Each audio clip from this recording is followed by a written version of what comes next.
দর্শক, ভারতের লোকসভা নিয়ে আরো একটা ইন্টারেস্টিং নিউজ আছে। সেখানে হচ্ছে ভারতের লোকসভায় শপথ গ্রহণের প্রথম দিনই জয় শ্রীরামের স্লোগানের বিপরীতে আল্লাহু আকবার ধ্বনি উচ্চারিত হয়েছে, জয় বাংলা ধ্বনি উচ্চারিত হয়েছে, জয় হিন্দ ধ্বনি উচ্চারিত হয়েছে। এটা হচ্ছে জয় শ্রীরাম আর কারোর স্লোগান না, এটা হচ্ছে একান্তই বিজেপির। আর তার বিপরীতে বিরোধীরাও সোচ্চারভাবে জয় হিন্দ, জয় বাংলা এবং আল্লাহু আকবার স্লোগান দেয়। এটি হচ্ছে খুবই ব্যতিক্রমী একটি ঘটনা। নির্বাচনের পর সোমবার থেকে শুরু হয়েছে ভারতের অষ্টাদশ লোকসভার প্রথম অধিবেশন। টানা 10 দিনের এই অধিবেশনের প্রথম দিনটিতে নবনির্বাচিত লোকসভা সদস্যরা শপথ নিয়েছেন। তবে শপথ গ্রহণকে কেন্দ্র করে ক্ষমতাসীন ও বিরোধী দলগুলোর মধ্যে পাল্টাপাল্টি স্লোগানে মুখরিত হয়ে ওঠে পুরো সংসদ ভবন। তবে এসব স্লোগানের অনেকগুলিই ছিল ধর্মীয় দৃষ্টিকোণ থেকে। ভারতীয় গণমাধ্যমগুলোর বরাতে জানা গেছে, সোমবার অধিবেশন শুরুর পর থেকে দফায় দফায় উত্তপ্ত হয়ে ওঠে ভারতীয় সংসদ।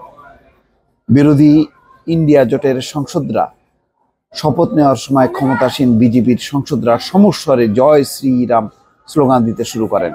তবে বিজেপির জয় শ্রীরাম স্লোগানের বিপরীতে বিরোধী এমপিরাও জয় হিন্দ, বন্দে মাতারাম এবং জয় বাংলা স্লোগান দেন। সবচেয়ে ব্যতিক্রম ঘটনা ঘটান পশ্চিমবঙ্গের তৃণমূলের এক সাংসদ। তিনি বিজেপির জয় শ্রীরাম স্লোগানের বিপরীতে আল্লাহু আকবার বলে চিৎকার করে ওঠেন। ইন্ডিয়ান এক্সপ্রেসের এক প্রতিবেদনে বলা হয়েছে, বিরোধী এমপিদের মধ্যে পশ্চিমবঙ্গের নবনির্বাচিত এমপিরা শপথ গ্রহণের জন্য উঠে দাঁড়ালে বিজেপির সংসদরা জয় শ্রীরাম স্লোগান দিতে থাকেন। জবাবে তৃণমূলের সংসদরা জয় হিন্দ, জয় বাংলা, জয় মা দুর্গা, এমনকি জয় মমতা বলেও স্লোগান দেন। পাল্টাপাল্টি স্লোগানে সংসদ সবচেয়ে বেশি উত্তপ্ত হয়ে ওঠে পশ্চিমবঙ্গের তৃণমূল কংগ্রেসের সাধারণ সম্পাদক অভিষেক বন্দ্যোপাধ্যায় যখন শপথ নিতে শুরু করেন। তৃণমূল সাংসদ কল্যাণ বন্দ্যোপাধ্যায়ের এই সময় জয় মমতা বলে স্লোগান দেন। অন্যদিকে তৃণমূলের আরেক এমপি আবু তাহের খান শপথ গ্রহণ শেষ করেই আল্লাহু আকবার বলে স্লোগান দেন। জয় শ্রীরাম ও আল্লাহু আকবরের মতো ধর্মীয় স্লোগান নিয়ে ক্ষোভ প্রকাশ করেন স্বয়ং ভারপ্রাপ্ত স্পিকারও। যাই হোক, আসলে ভারতের যেই এখন এই ধর্মীয় পাল্টাপাল্টি, এটা হলো ভারতের সংবিধানের যে মূল চেতনা, সেই চেতনার থেকে অনেক দূরে সরে গেছে। এবং এর মূল কারণটা হচ্ছে বিজেপি হলো পুরো রাজনীতিটাই হচ্ছে ধর্মকেন্দ্রিক এবং মুসলিম বিরোধী। এবং জয় শ্রীরাম তারা এমন বেশি পপুলার করেছে বা এটার উপরে তারা জোর দিয়েছে যে যেখানেই মুসলমানদের কোনো তৎপরতা বা বিরোধী পক্ষকে কোণঠাসা করার জন্য জয় শ্রীরাম স্লোগান দিয়ে তাদেরকে কোণঠাসা করার চেষ্টা করে।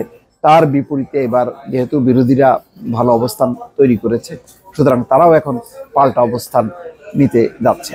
তো ভারতের এই যে ধর্মের পাল্টাপাল্টির অবস্থানটা, পুরো ভারতের সংবিধান, ভারতের গণতান্ত্রিক পরিবেশ, এটা একেবারেই হুমকির মুখে পড়েছে। তার প্রভাব আশেপাশের দেশগুলোতে পড়েছে। এখন দেখার বিষয়, আগামীতে যেই সংসদ শুরু হলো লোকসভার, সেই লোকসভায় কতখানি ভারসাম্য আনতে পারে। যদিও প্রথম দিনই স্পিকার একেবারেই দলীয় বক্তব্য দিয়েছে, যার জন্য তুমুল হট্টগোল হয়েছে, মুলতবি হয়েছে। এবং বিরোধীরা বলছেন যে বিজেপির যে চরিত্র, সেই চরিত্রের কোনো পরিবর্তন হয়নি। তারা তাদের মতন করে সংসদ গায়ের জোরে তারা চালাতে চান। ফলে বোঝাই যাচ্ছে যে আগামী দিনের যেই লোকসভার সংসদ খুব উত্তেজনাপূর্ণ হবে। দফায় দফায় সেখানে নানা রকম হট্টগোল হবে, বাদ প্রতিবাদ হবে। তার মধ্য দিয়েও যদি একটি ভারসাম্য তৈরি হয় এবং ভারতের জনগণ যদি তারা সেটি লক্ষ্য করে যদি ভারতকে একটা অসাম্প্রদায়িক চেতনা, তাদের যেই সংবিধানের মূল চেতনা, সেই ধারায় যদি আনতে পারে, তাহলে সবার জন্যই মঙ্গল। দর্শক, ভালো থাকবেন। আল্লাহ হাফেজ।